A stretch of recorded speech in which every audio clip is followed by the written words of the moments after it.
it's not Leroy, it's Leroy. And I said, you know what that means? And he said, yeah. What? I said, it means Leroy's me. I said, no, it means the king. I think that's where he got that he was the king. Because in the French, that's what it means, Leroy the king. And he was a king. But my words tonight about Leroy is we're here to celebrate his life.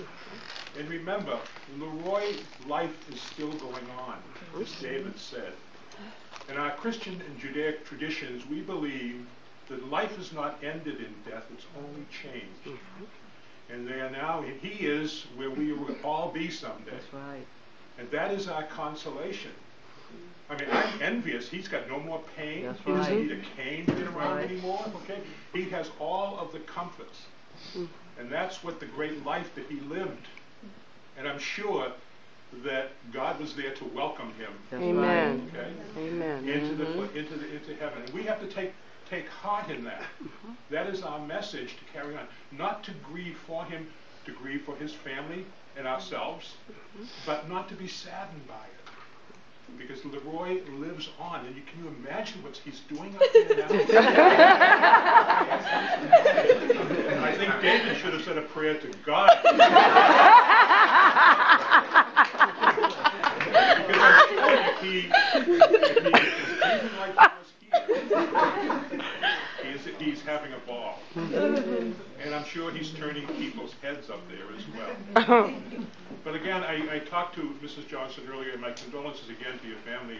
Thank you. But one of the things I'd like you to read, and here's the professor of me saying, I just got through reading a book. One of my friends lost a very close friend this past summer, and she said to me, John, you've got to get this book. It's called The Proof of Heaven. And it's by a world famous neurologist who had a death experience and came back. He was in a coma for 8 days. And he talks about heaven, and he was not a believer until he died, and he went to heaven.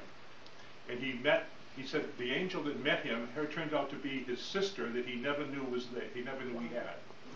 And she told him, there's 3 things you have to remember. And he said, we never learned this on earth, you are loved. And that's the love from God our Father, okay, which comes to us. You can do no wrong. And don't ever be afraid. And don't be afraid of death. Because it's just a transition. The only thing that separates us from Leroy now is time. Okay? Time is the only thing that separates us. And so I live in the hope and the expectation that we will be together again someday. And I'll get to see that great smile and that kind of dance. Okay? And maybe he's the concierge up there. Maybe he's arranging things up there already, but I'm sure he'll have a great party ready for each and every one of us when we get there. So take heart and we'll celebrate the life of Leroy. Mourn for ourselves for our loss. That's right. And be sympathetic and open to his family because they're going to need our support. And yourselves are going to need your support. And hug one another. And don't forget to say every day to the person you love that you love them. Amen. Amen. Amen. Thank you.